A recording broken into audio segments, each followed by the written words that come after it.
Welcome, David. Thank you so much for doing this. I know it's been a while since we talked last time, so how have you been since we last talked? Oh, I've been very good actually. You can't complain as you get older, health-wise, Mhm. but yeah, I'm fine, and Okay, good. it's been really good. And thank you very much for And all you did for me. yeah, you're very welcome. I'm happy I could help. I can. So I'm good. I would like to ask you first, what made you invest in a holiday home in Florida in the first place? What? I'd already invested in several properties in the UK and also one in Spain, Mhm. and I was building up a portfolio, thinking it would help to pay for our mortgage when we retire and so on. Mhm. But also with 13 grandchildren, Wow. we thought, being near Disney um, in Florida, that would be a boon for them to be able to go over as well to it, as well as providing an income. Yes. So, and then you decided to sell. What triggered that sale? It was because um, we we realized that each because of capital gains tax in our country, it's Mhm. wise to sell one property a year. And so we decided that to be able to sort of think of the future, we'd start off with the USA one because we had another five properties as well. So we just did. And also the kids were getting older and we thought it wouldn't be used so much. So Yeah, that that was makes why. sense. Yeah. It's had Yeah. its time, and now you just wanted to. Yep. There's a season for everything. Yes, so they should write a song about that, I think. So, Yes. and then we got together, and how did you feel that worked out? I mean, did we? How was everything? The experience with working with Right. me? Well, as you can gather from my accent, I'm in the UK, Yes. and so it's not quite as easy as if you're in over in the USA.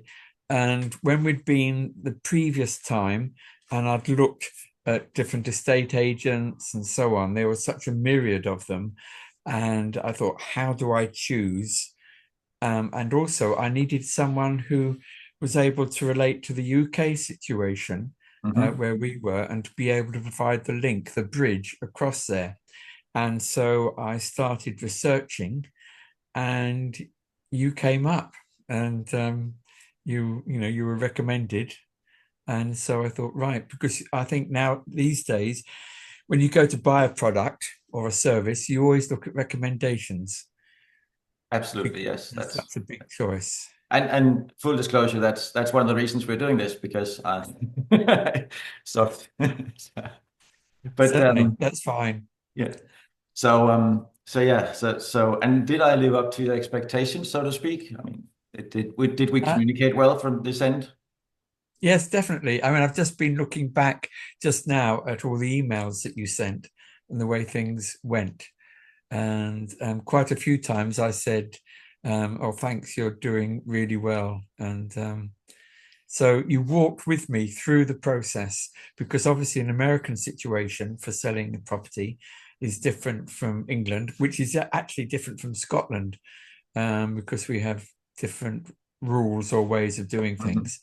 And so it was very good to have somebody who understood our situation and yet also could provide us with what happens in America. So, So and how is it different, you think, to sell in the US versus the UK? What makes it different? Because I know you and I know that, but people watching this might not know it. um, I've got to think now. You have to be aware of the way the tax situation works. Also, what constitutes a sale, um, because people here can put a deposit down, but they can actually you. It doesn't mean you've necessarily got the property in England if you put a deposit down. And I just remember it being different. I can't Mhm. remember exactly what it's like in the USA, if I'm honest now, Well, one of the things I know because and it's remember about two or from three when I years was now. active in the UK is that in the UK you don't really sign anything on up until a few days before the conveyance, That's where right. where we Yes, actually have a contract here from when you agree the sale. Yeah, that's right. Oh, yes, yes. yeah. So it's so in one sense, it's much easier because in America, you're not going to be what we call gazumped. Do you have Mm. that word? Yeah, To no. be gazumped? Yes. Whereas here, for example, when we bought our current house, we were actually going for another property. We'd put a deposit down. We thought we had it, went on holiday. And then the estate agent said, "Oh, a doctor in London has offered more money. If you can find another £10,000, the property is still yours." And so we were rather annoyed at that. So it was nice to have a situation where once it was agreed and the deposit and so on, then the contracts are signed and it's there. So that was good. Yeah. And you and another thing, yeah, that's something that really couldn't happen over here because when once you're under contract, the seller can't really back out unless the buyer defaults. But in the UK, there is no contract, so that's the major difference. As I see, I mean, there are other differences, I know that, but I think that's the main difference, especially when you're buying something, but also when you're selling something, because it works two ways. Because the buyer can also decide, oh, I'm not going to take the house anyway. Mm. I'm just going to move on to another one. So yeah, Yes. yeah. Yes. So So that means that in the USA situation, the price you agree is the price that it is, mhm. because they've signed the contract. Yes. Whereas if there's a period where there's a delay between them agreeing, saying, yes, we want to buy the house, and perhaps the deposit is being in the process of being paid, whatever, at the last minute, when you're expecting them to buy, they say, oh, we can't now do it. And, but we can if you lower it by £1,000. And Hmm. suddenly you're at gunpoint. Yes.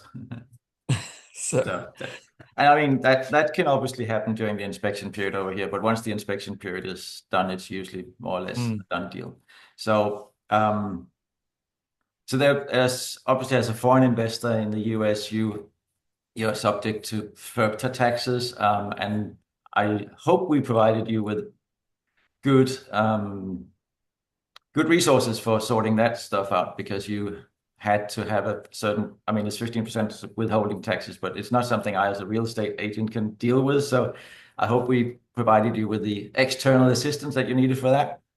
you Yeah. did. And you linked very well with the people that I was using who were actually here in the UK, Mhm. who then, because of their experience and what they do, they were able to um, work everything out over in the USA. So it was very, very good. I was very pleased the way you took me through step by step. So, and how do you feel about the title company? I know in the UK you usually use a solicitor to handle the conveyance, but over here I mean, it's different from state to state. But in Florida we use a title company. How do they communicate with you? Did they work out well? I still use them, so I just want to know if I should continue to do that. So. They were okay. I mean, again, it was a learning curve for me because we would normally, our solicitor would deal with everything, and so therefore to have this other body, it's a bit different. Mhm. But yep, it worked well.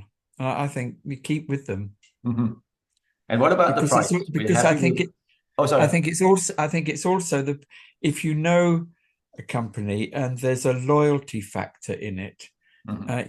you're more likely to be dealt with promptly, and also um, there's less room for any dodgy business.